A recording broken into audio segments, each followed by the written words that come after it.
નમસ્કાર. ચૂંટણી પહેલા માળિયાહાટીના ખાતે કોંગ્રેસને મોટો ઝટકો લાગ્યો.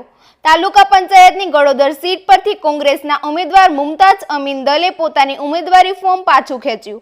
ફોર્મ પરત ખેંચતા હવે ગળોદર સીટ પરથી આમ આદમી પાર્ટી અને ભાજપ વચ્ચે સીધી ટક્કર જોવા મળશે. આ મામલે તાલુકા કોંગ્રેસ પ્રમુખ માલદેવ પીઠિયાએ આમ આદમી પાર્ટીના આગેવાન પિયુષ પરમાર પર ધાક ધમકીના આક્ષેપો લગાવ્યા છે. જ્યારે મુમતાઝના પતિ અમીન ઇસ્માઇલ દલે આક્ષેપોને નકારી કાઢતા જણાવ્યું છે કે તબિયત ના તંદુરસ્ત હોવાના કારણે ફોર્મ પાછું ખેંચવામાં આવ્યું છે અને કોઈ ધમકી આપવામાં આવી નથી.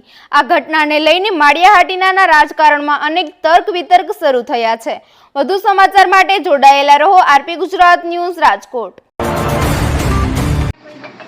હું અમીનભાઈ ઇસ્માઇલભાઈ દલ ગામ જામવાડી 7 ગળોદર જૂના તાલુકા પંચાયતમાં મારા ઘરના ઉમેદવારી કરેલ હતી, પણ 1-2 દિવસ જતાં એની તબિયત ના દુરસ્ત હોવાને કારણે અમારા બંનેનો નિર્ણય લીધો કે આપણે ચૂંટણી લડવાની થતી નથી.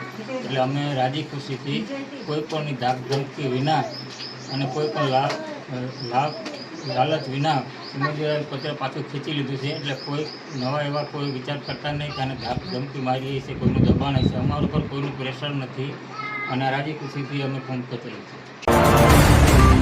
હું માલદેવભાઈ ભીખાભાઈ પીઠિયા, માળિયા તાલુકા કોંગ્રેસ પ્રમુખ. આજ દેશની અંદર લોકશાહી છે, ત્યારે માળિયા તાલુકાની અંદર લોકશાહીનું ખૂન કરવા માટે આમ આદમી પાર્ટીએ મારા ગળોદર સીટના ઉમેદવાર બેન શ્રી મુમતાઝબેન દલની ઉમેદવારી ધાક ધમકી રાતે ઉપાડી ગયા, ગોંધી રાખી, તેમજ સવારે આર્થિક વહીવટ પણ જે પણ કરેલો હોય એ પ્રમાણે એમનું ફોર્મ પરત ખેંચાવેલ છે અને લોકશાહીનું આમ આદમી પાર્ટીના આગેવાન શ્રી પિયુષભાઈ દ્વારા કરવામાં આવ્યું છે. પહેલાં પિયુષભાઈ એવું કહેતા હતા કે કોંગ્રેસ પાર્ટી દ્વારા મુસ્લિમોને ટિકિટ આપવામાં આવતી નથી, ત્યારે અમે મુસ્લિમ બિરાદરોને ગળોદર સીટ ઉપરથી બેન શ્રી મુમતાઝબેનને ટિકિટ આપવામાં આવી દલને. ત્યારે એક બાજુ વાતો કરનારા કે મુસ્લિમોને ટિકિટ આપવામાં નથી આવતી, બીજી બાજુ મુસ્લિમોને ટિકિટ આપવામાં આવી એ બેનને આપવામાં આવી, નારી શક્તિને આપવામાં આવી.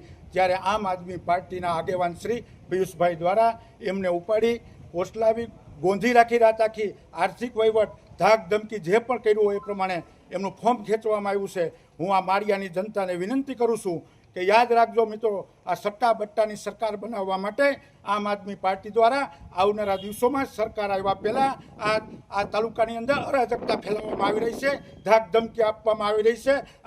આ તાલુકાની અંદર પહેલેથી ફોર્મ ખેંચાવવા માટે થઈને રાત દિવસ મહેનત કરી અને ધમકાવી, હેરાનગતિ કરી અને કોંગ્રેસના ઉમેદવારોનો ફોર્મ ખેંચાવવા માટે આમ આદમી પાર્ટી છેલ્લા 4 દિવસથી સક્રિય હતી. ત્યારે લોકશાહીનું ખૂન આમ આદમી કરી રહ્યું હોય એવું મને સંપૂર્ણ રીતે સીધી રીતે દેખાઈ આવ્યું છે. ત્યારે હું માળિયા તાલુકાની જનતાને 2 હાથ જોડીને વિનંતી કરું છું કે આવનારા દિવસોની અંદર કોંગ્રેસના પંજાના નિશાન ઉપર મત આપી અને આ સટ્ટા બટ્ટાની સરકારો બનાવવા જઈ રહેલી કિન્નાખોરી ભરી પાર્ટી આમ આદમી પાર્ટી અને મત ના આપતા અને કોંગ્રેસને વધારેમાં વધારે મત આપી અને લોકશાહી બચાવો એવી વિનંતી કરું છું. જય કોંગ્રેસ, જય હિન્દ, જય ભારત.